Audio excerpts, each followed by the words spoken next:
आज की वीडियो आपको हैरान कर देगी।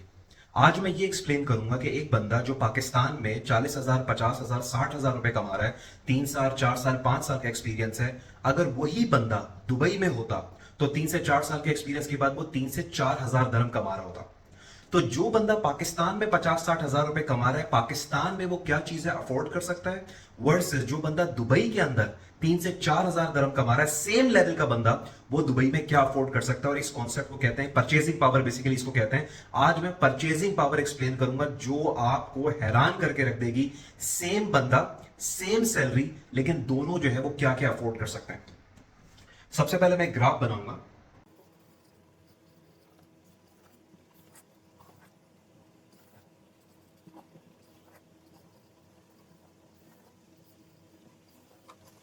ये मैंने ग्राफ बनाया है। सबसे पहले यहां पे लिखिए नीड्स, जो हमारी जरूरियात है। सबसे पहले जो हमारी सैलरी आती है, हम इसके बारे में सोचते हैं, हमारी ग्रोसरी, हमारा बिजली के, हमारे जो बिल्स होते हैं, हमारे घर का रेंटल वगैरह वगैरह। और ये वांट्स हैं कि जो फिर हमारे जरूरत से ऊपर की चीजें होती हैं, जो हमारा दिल खरीदने को चाहता है, जिसमें मोबाइल आ गया, लैपटॉप आ गया, गाड़ी आ गई, वो वांट्स होते हैं। ठीक है, और इसको मैंने डिवाइड किया है। नीड्स पाकिस्तान वाला बंदा कितनी फुलफिल कर सकता है, दुबई वाला बंदा कितनी फुलफिल कर सकता है, वांट्स पाकिस्तान वाला बंदा क्या कर सकता है सेम सैलरी के अंदर, और दुबई वाला बंदा क्या कर सकता है। यहां पे मैं लिख रहा हूं कि इनकी जो सैलरी है वो तकरीबन 40,000 रुपए से लेकर 60,000 रुपए के बीच में है। और यहां पे लिख रहा हूं इसकी सैलरी 3,000 दरम से लेकर 4,000 दरम है। अब इस बंदे को भी 3 से 4 साल, 5 साल का एक्सपीरियंस है, इस बंदे को भी 3 से 4 साल, 5 साल का एक्सपीरियंस है। ये भी पाकिस्तान के हिसाब से एक बेसिक वेज के ऊपर है, और ये वाला बंदा भी दुबई के हिसाब से एक बेसिक वेज के ऊपर है। लेकिन दोनों की अफोर्डेबिलिटी में जमीन और आसमान का डिफरेंस है। Number one, house. जो घर है, 40 से 50 हजार रुपए वाला बंदा, अगर मैं घर को डिवाइड करूं तो इसके अंदर दो चार चीजें आ जाती हैं, जिसमें एक आ जाती है आपकी यूटिलिटीज, एक आ जाती है आपकी यूटिलिटीज, एक आ जाती है आपकी एसी, और एक आ जाता है आपका सैनिटाइजेशन। यूटिलिटीज के अंदर आपके सारे आ गए, आपकी गैस हो गई, इलेक्ट्रिसिटी हो गई, वाटर हो गया, वो तमाम चीजें। एसी और सैनिटाइजेशन मैं कंपेयर कर रहा हूं कि जो ये वाली सैलरी वाला बंदा है वो भी घर में रहता है, ये वाला भी घर में रहता है। डिफरेंस क्या है, हालांकि सैलरी सेम है। जो पाकिस्तान वाला बंदा होगा, इलेक्ट्रिसिटी अगर आ भी रही है तो देर से चांस से कभी चली भी जाती है, खासतौर में गर्मी में लोड शेडिंग वगैरह जब होती है तो आपकी इलेक्ट्रिसिटी वगैरह जाना शुरू हो जाती है। पानी का मसला वैसे बहुत कम होता है, लेकिन कभी कभार वो हो जाता है। और मुझे पता है कराची के बहुत सारे एरियाज के अंदर रात के 10 बजे के बाद गैस नहीं आती, जो इंतहाई एक बेसिक कॉम्पोनेंट है आपकी लाइफ का। दुबई के अंदर ऐसा कोई सीन नहीं है। 100% आपको यहां पे कभी किसी ने सुना भी नहीं है कि लाइट नहीं आ रही, बिजली नहीं आ रही, गैस नहीं आ रही, पानी नहीं आ रही। यहां पे ना कोई प्रॉब्लम होता है, ना कभी किसी ने ये बात सुनी है। एसी, ये वाला बंदा भी एसी चला रहा होगा, लेकिन चूंकि बिजली का बिल बहुत ज्यादा आता होगा तो बंदा बहुत नॉर्मल तरीके चलाता होगा। पूरे घर में एसी नहीं होगा, किसी एक पर्टिकुलर घर में, कमरे में एसी होगा। दुबई के अंदर जो घर है वो सेंट्रली एयर कंडीशनड है, विच मींस कि आप चाहे एक कमरे के घर में रहते हैं, या एक बेडरूम और एक हॉल है, या 2 बेडरूम हॉल है, आपका सेंट्रली एयर कंडीशन है, विच मींस कि जो एसी की हवा है वो किचन लेकर तमाम घर में जाएगी। सो सेंट्रली एयर कंडीशन। और तीसरा, सैनिटाइजेशन फैसिलिटी। जो बंदा 40-50 हजार रुपए महीने के कमा रहा है पाकिस्तान में, वो बंदा एक बहुत ही एवरेज एरिया में रह रहा होगा। तो आई डोंट नो कि उसके सराउंडिंग्स का एरिया कैसा होगा, वो हम लोगों को सब पता है। दुबई के अंदर ऐसा कोई सी नहीं है, क्योंकि एक बेसिक स्टैंडर्ड ऑफ लिविंग हर बंदे को दिया गया। सैनिटाइजेशन की मैं छोटा सा एक एग्जांपल देता हूं आपको, कि यहाँ पे हर फ्लोर के ऊपर यहाँ पे एक गार्बेज रूम होता है। और आपको जब कचरा वगैरह थ्रो करना होता है तो यहाँ पे हर फ्लोर के ऊपर एक डक्ट बनी हुई, एक छोटा सा रूम है, आप उसके अंदर जाएं, एक डक्ट होगी, डक्ट आप खोलें, और जो है वो आप थ्रो करें और उसको बंद कर दें। और उसके बाद रात यहाँ पे 12-1 बजे के बाद यहाँ पे जो म्यूनिसिपैलिटी गाड़ियां वगैरह होती है वो आती है, और सारा जो आपका गार्बेज है लेके चली जाती है। सो ना आपको कहीं नजर आएगा कचरा वगैरह, ना कुछ होगा। तो हाउस में पाकिस्तानी भी रह रहा है, पाकिस्तान में भी रह रहे हैं, दुबई में भी रह रहे हैं, लेकिन आप डिफरेंस देखें, यूटिलिटीज का कोई प्रॉब्लम नहीं है यहाँ पे। एसी जो है वो सेंट्रली एयर कंडीशन है यहाँ पे, और सैनिटाइजेशन की वहां से बेहतर फैसिलिटीज है। नंबर 2 हो गए रोड्स। मैं चूंकि कराची से बिलोंग करता हूं तो मुझे पता है कि कराची के अंदर इस टाइम पे जो रोड्स हैं उनका क्या हाल है। मतलब मैं बता नहीं सकता कितना बुरा हाल है। तो ये हमें पता है। और दुबई के अंदर आप चाहे इनके किसी एक बेकार से बेकार किसी कोने के एरिया में भी चले जाएं, आपको रोड 100% मिलेगी। कोई खड्डा, कोई चीज यहाँ पे अगर होती भी है तो आपको पता चलता है, अब एक हफ्ते बाद वहां से गुजरते हैं तो वो खत्म हो जाता है। तो एक जो रोड होता है, क्योंकि डेली बेसिस के ऊपर हम ऑफिस जा रहे हैं, स्कूल जा रहे हैं, वहां पे जा रहे हैं, कहीं पे भी जा रहे हैं, तो ट्रैफिक जैम होता है। अगर रोड टूटी फूटी हो तो ट्रैफिक जैम बहुत ज्यादा होता है। ये रोड यहाँ की टॉप क्लास है। तीसरी चीज क्या है, ट्रांसपोर्टेशन।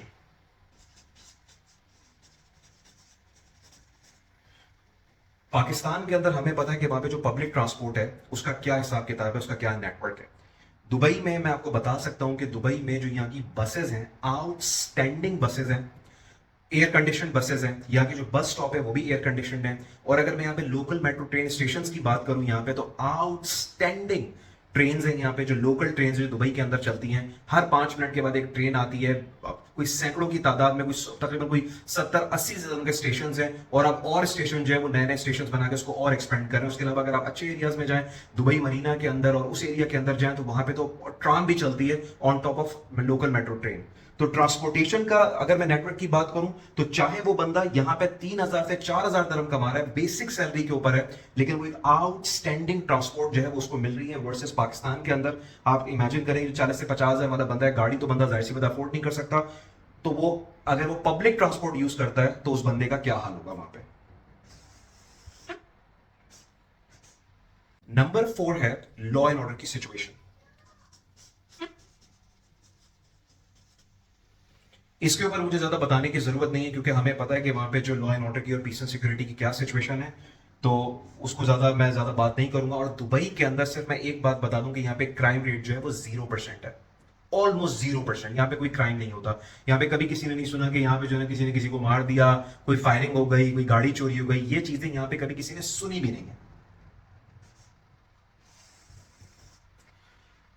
ये मैं बेसिक उन नीड्स की बात कर रहा हूं कि एक बंदा जो पाकिस्तान के अंदर रह रहा है 40-50 हजार रुपए में, वही बंदा दुबई के अंदर 3-4 हजार दरहम के ऊपर है। लेकिन आप कंपेयर करें कि सिर्फ हम बेसिक नेसेसिटीज की अभी हम बात कर रहे हैं, और आप डिफरेंस देखिए कि डिफरेंस कितना बड़ा डिफरेंस क्रिएट हो रहा है।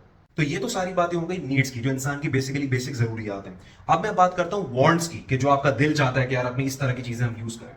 उसमें नंबर 5 है, मैं लिखता हूं कार। पाकिस्तान के अंदर होंडा सिविक मेरे ख्याल में इस टाइम पे कुछ 70-80 लाख रुपए की है, और करोला भी मेरा इतना ख्याल है कि 35-40-45 लाख रुपए की गाड़ी है।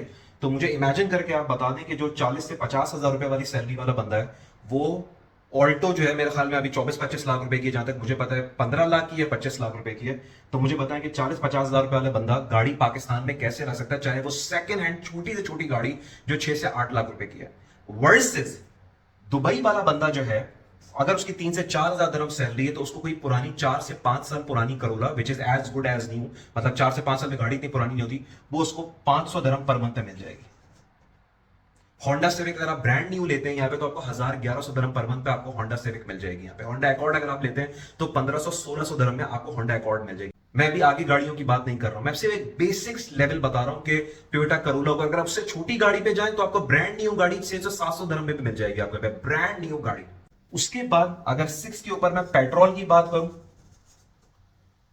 दुनिया का सबसे सस्ता पेट्रोल दुबई के अंदर है। तो अगर आप यहाँ पे गाड़ी अफोर्ड कर सकते हैं, तो फिर आप यहाँ पे पेट्रोल बड़ी आराम से अफोर्ड कर लेते हैं। पाकिस्तान में आप ज्यादा लोगों को नहीं देखते होंगे यार मेरा टैंक फुल करा दो, अगर आप अपने पैसों से करवा रहे हैं। यहाँ पे जनरली तकरीबन 130 दरम के अंदर टैंक फुल हो जाता है, जो आपके 10 से 12 दिन 15 दिन आपके निकाल देता है। मतलब पूरे महीने का जो पेट्रोल का एक्सपेंस है वो तकरीबन आपका 300 से 400 दरम के बीच में होता है।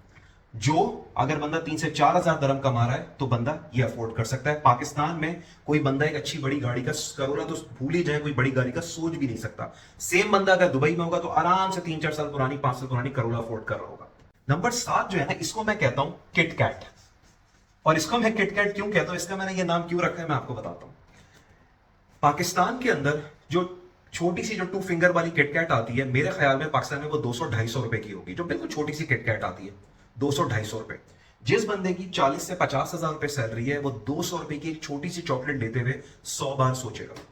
दुबई में जिस बंदे की 3 से 4 हजार दरम सैलरी है, यहां पे किटकैट 1.25 दरम या 1.5 दरम की आती है, 1.5 दरम की आती है। चाहे बाउंटी हो 1.5 दरम की आती है, चाहे टॉबलरॉन हो, चाहे कोई सी भी आप चॉकलेट ले ले, वो 1.5 दरम की आती है। तो आप इमेजिन करें कि 40 से 50 हजार रुपए में आप 200 रुपए की चॉकलेट्स लेते हुए थोड़ा 10 बार सोचेंगे।